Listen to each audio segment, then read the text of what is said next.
All right, degenerates, welcome. This is High Roller Radio. Today's chat brought to you by our proud partner, Locals Gaming. Always play the best game in town, localsgaming.com. It's a great site with a ton of great poker content, tips, stories, and, of course, special bonus offers for all the various free play sites. So much more, too. Roulette, craps, blackjack, Pai Gow. Lots to learn over there at www.localsgaming.com. So we are very excited to talk to our next guest.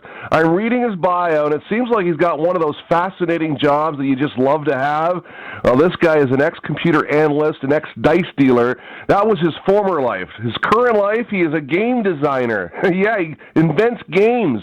He's invented many, including EZ Pai Gow Poker. Does so for Galaxy Gaming, where he is the manager of table games development. www.galaxygaming.com. Now, he's the guy responsible for designing and overseeing all table games products. And keep this in mind, he is the enemy of advantage players because he's trying to design bulletproof games. We got the other side today, folks. I love this. Dan Lubin is our guest. Dan, thanks for being a high roller, man. My pleasure. Hey, listen, before we get going, I noticed in your bio it says ex-computer analyst and ex-dice dealer in the same breath, almost as if you're equally proud of both jobs, are you? Yes, I am. I was a computer programmer and analyst in New York City for a private college, Metropolitan College. And I was one of the last of the old-school mainframe programmers. And when I got downsized, in the early 2000s... Don't you just hate that word, downsized? Yeah, but, it happens. It's business. And I just sold my co-op and just started life again here as a retirement career as a dealer, and never looked back. And I transitioned from being a dealer and getting into game design. It's unbelievable. When one door shuts, another one always opens. And Dan, tell us about this new life of yours. First of all, you're in Vegas. That was the big change, right? Tell us about moving there. Well, moving here was pretty interesting. I came here with a little bundle of cash, just planning to have like a quiet retirement life as a dealer. Many years before that, when I was playing at the Stratosphere on vacation, I noticed a lot of 70-year-old dice dealers, and I knew I was being downsized. And I asked them, I said, would this be a good retirement career? And they said, yes, for me it was. And that's how I started my gaming career. And I came to Las Vegas just planning to be a retirement dealer. But I got into game designs. I kept analyzing the games that I was dealing. So wait a minute. You're sitting there in the casino. You're dealing a game, a different game, maybe every day. You're working for the casino. You're just enjoying your retirement. And then a little spark ignites in you. You're watching the games play, and you think, hey, there's a better way to do this. Exactly, and one of the things that I noticed is the quarters on the Pai Gow table, completely unnecessary. There should be some sort of mechanism just to make it commission-free that has the same house edge, the same play, just no change-making, no introduction of errors due to that, slowing down the game.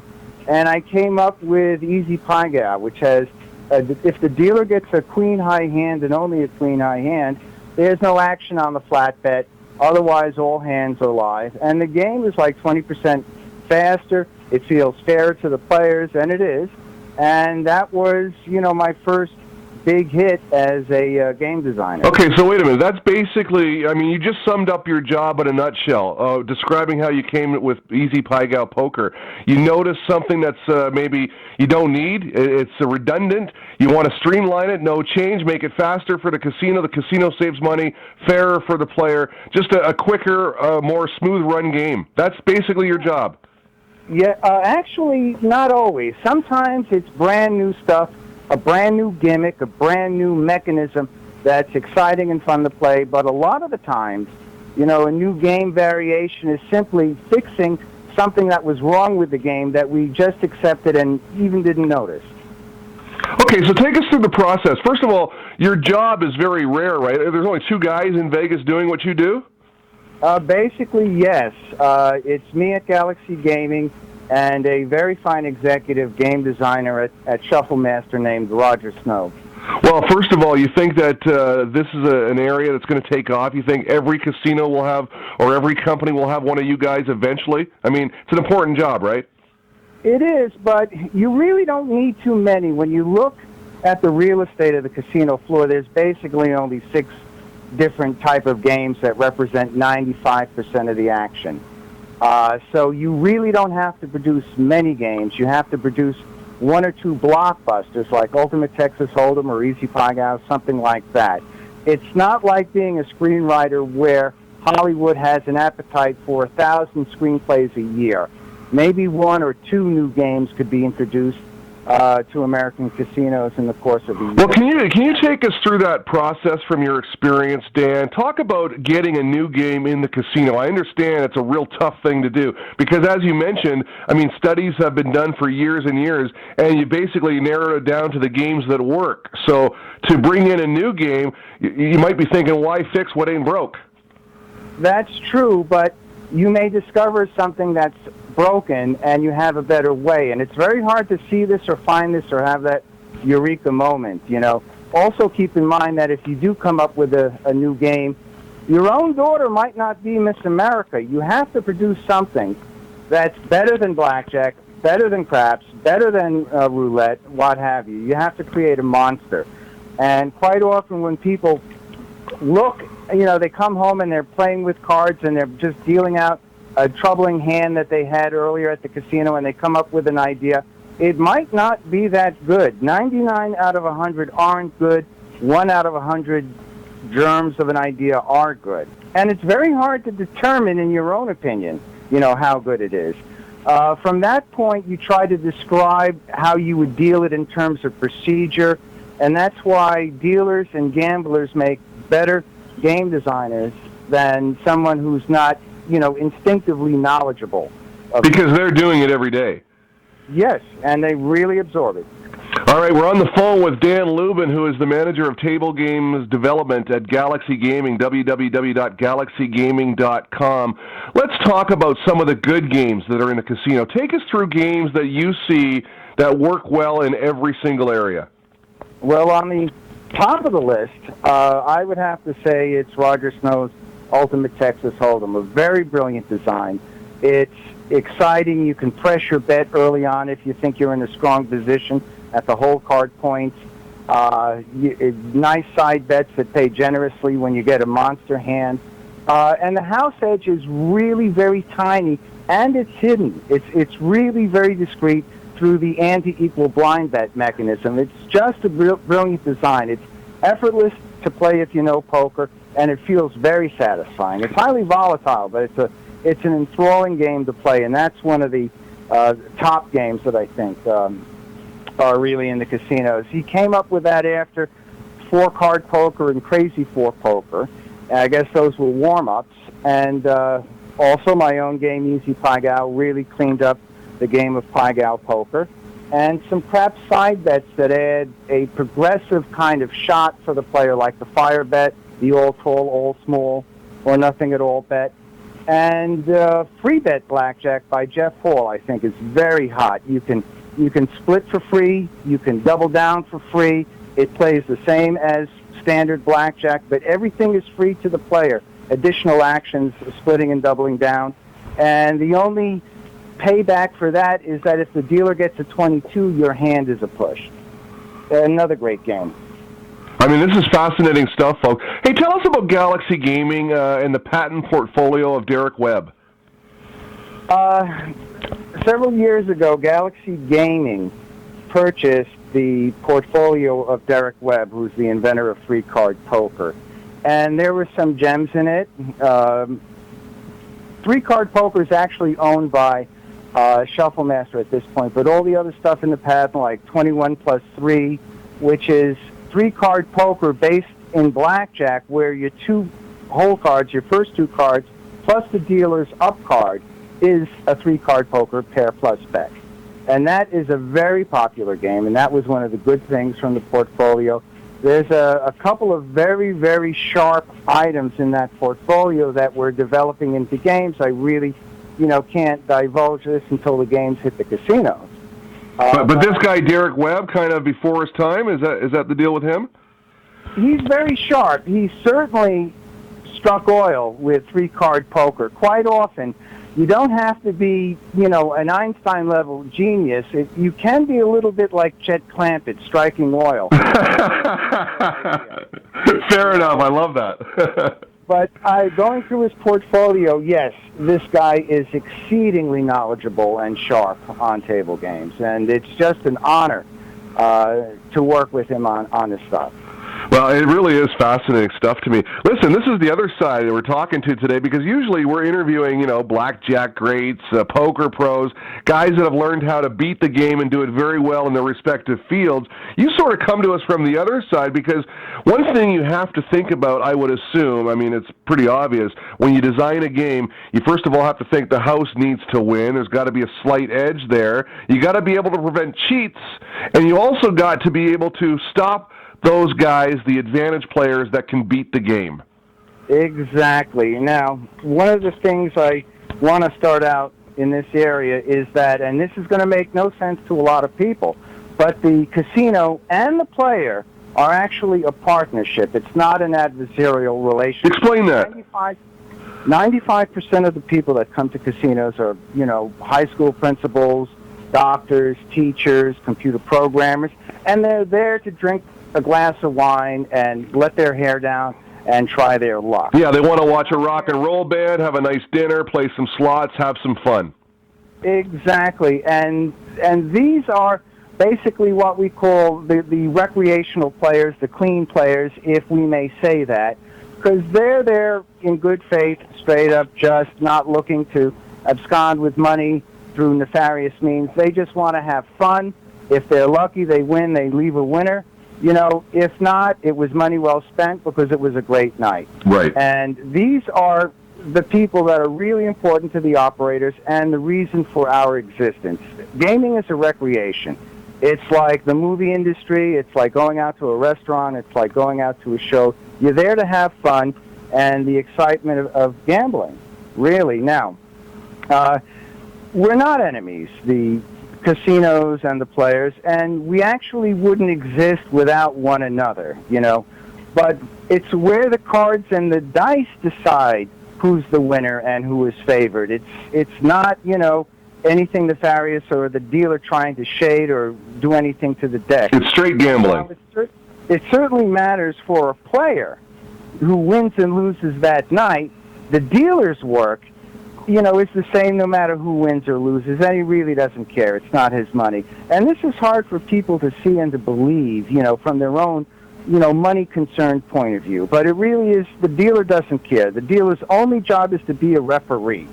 The casino is a referee of the card results or the dice results, and they, the dice and the cards make the call, and the dealer simply does the take and pay. He doesn't care who wins or loses, but there's a belief that he does otherwise in a lot of gamblers. And that is one of the things I really wanted to stress is that, you're in partnership with the casino against or for luck. The casino is not the enemy. It's a service provider in a very strange way. I gotcha. And this is a very alien concept to a lot of gamblers, and especially to advantage players, because they tend to take the view that the casino has to be the enemy, partly to justify, what they're doing. Now, I want to get on to how the casino makes its money. It makes its money not by charging an admission fee or like a movie house or giving you a bill like a restaurant. It does it by charging 1 or 2 percentage points. A game, instead of being 50-50, it's really 49-51 or 48-52. And it has to be that way in order for the people to get paid and the lights to stay on and all of that jazz. So games are designed with a tiny edge, and the casino makes it up by the volume of the action. They trust the math. They don't want to scam any individual player or anything like that. They trust the math and volume to take care of that particular income need. Now, would you do anything to breach that house edge that is official and is required to be there? It's a little bit like sneaking into the movie house through the fire door for free.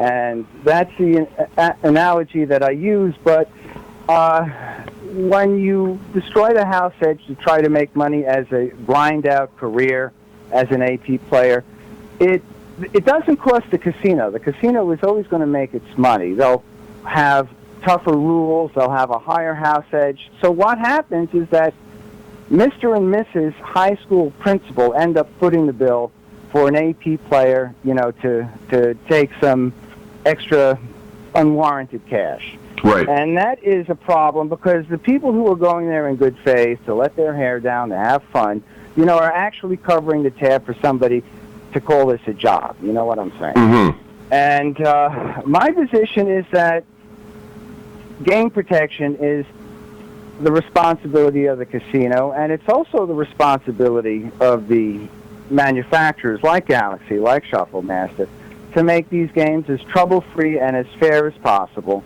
and to have them not be fraudable. Right.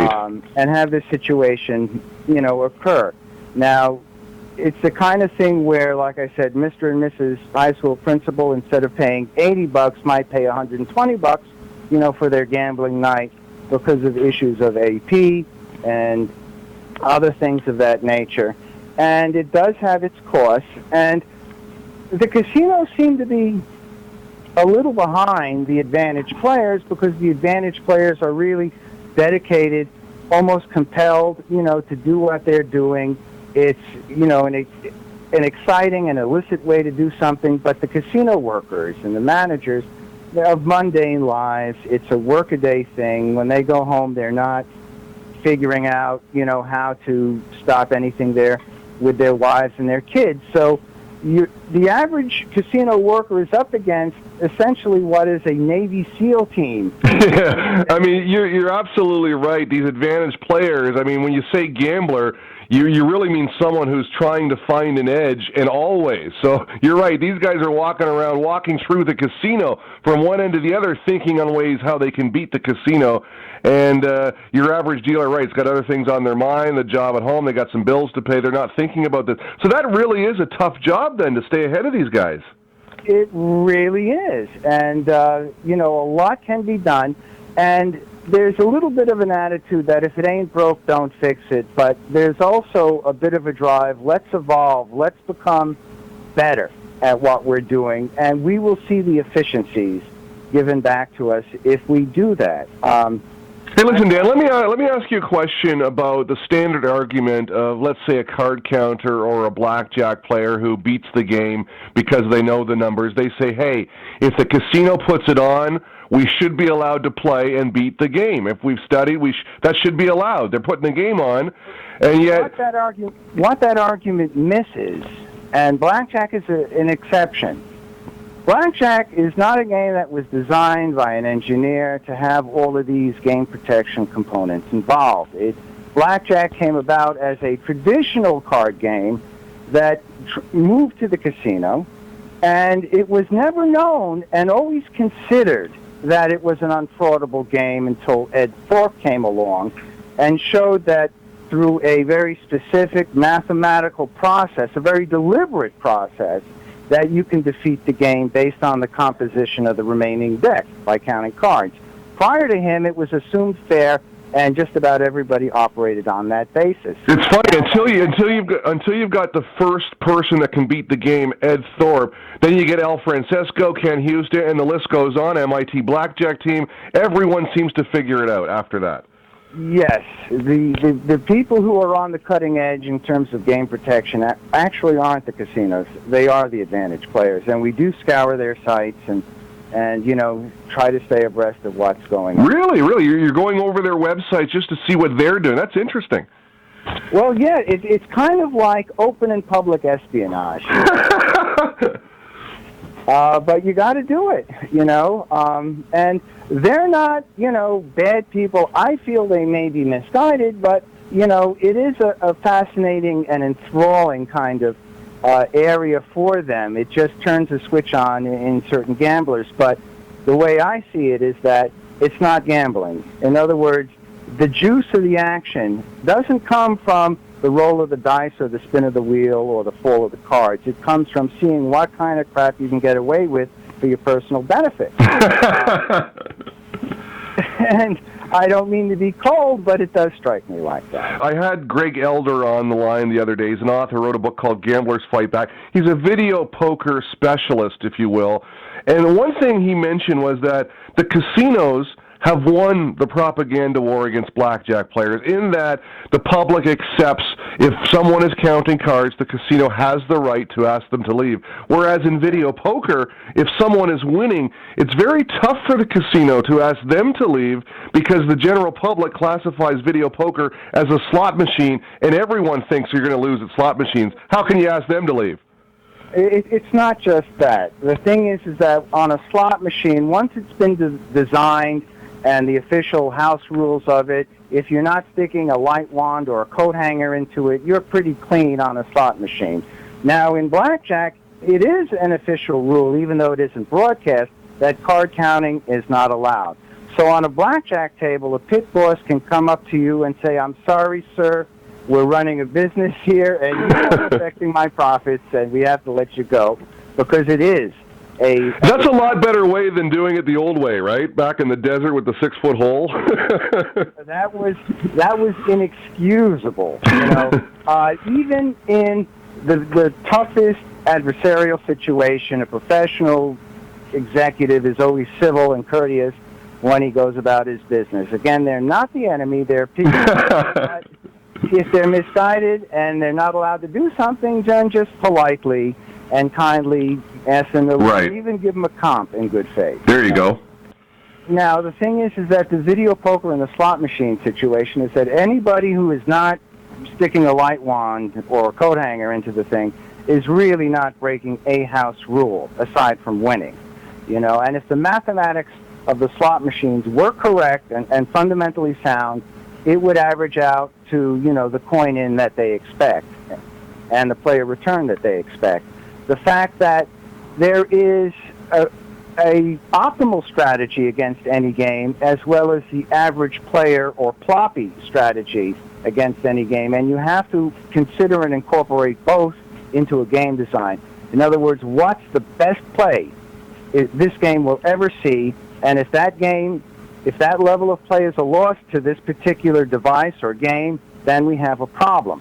It is assumed that when they release the slot machine that the mathematics were correct and that situation was taken care of, the perfect play, Gene Scott level play. And they should not be backed off for being good by legal strategy and playing by the rules, which they are doing on slot machines. Now, this is very interesting stuff. And I imagine that once a game is developed, designed, put together, it's got to go through a check, a double check, triple check, all these different departments before it is released. Yes, and we basically have mass laboratories. There are two of them that are used for approval now, at least in Nevada. BMM Laboratories and GLI Laboratories. Before that, any renowned and respected gaming mathematician could file a report, like Stanley Coe, Mike Shackelford, Charles Mousseau, and that would be acceptable. And they still are, but they now want an official business laboratory specializing in gaming math to approve these reports. Now, basically on table games, it's basically the house edge and considering the dealing procedures. But what is often overlooked is the game protection mathematics. Is the game countable? You know, is the game fraudable? And the reason why that happens is most game designers try to make a game fun and easy to deal and easy to survey without thinking enough about game protection. But that's changing too. But in any case, all of these games are thoroughly examined in order to be approved by the respective gaming jurisdiction. There's a few exceptions where certain states really don't require very extensive math, but it is assumed that the onus is on the developer and on the casino operator. All right, Dan, just one more question here. I know you're busy on wizardofodds.com. Tell us about that, and real quick, your thoughts on the future of gaming and the industry that you're in. Okay, now, the wizardofodds.com is a site developed by a man named Mike Shackelford on the procedures and the math of every possible game, casino game in existence. Wow. He writes a very good mathematical summary in plain English on any game that you may ever come across. and it is used as a reference for both the industry and for the gambling public. And what Mike Shackelford had given us is actually very precious. It really gives us transparency. It really shows the fairness of the game. And his site is absolutely priceless, and I hope he maintains it as long as he possibly can. We all use it, both sides. Yeah, it's interesting when you talk about the math, and one of the points you've stressed today and that I really will take away from this interview is that when you look at a table game, you look at the math is always right. Correct. And that is what the casino trusts in volume. If it knows that it has a 1% edge, it can assume that it's going to hold and retain 10%, and by so many players, it'll make its money to cover expenses and shareholders and rights and everything like that. And what do you see for the future of table games the next 10, 20 years or so? Do you think much will change?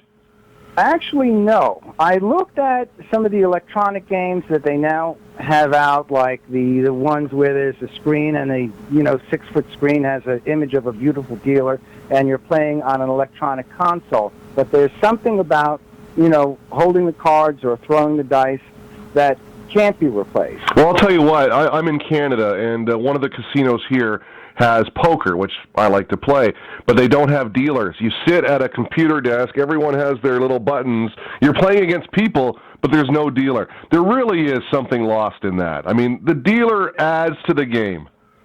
We tried that same system at the Fiesta Henderson before I left stations, and while good in theory, it does lack that human participation that gamblers need. You know what? This has been a terrific chat. Wonderful stuff, Dan. I really appreciate it. Thank you so much. Ladies and gentlemen, Dan Lubin, who is the manager of table games development at Galaxy Gaming, www.galaxygaming.com. Dan, thank you so much. Thanks for being a high roller, man. Okay, my pleasure, Derek.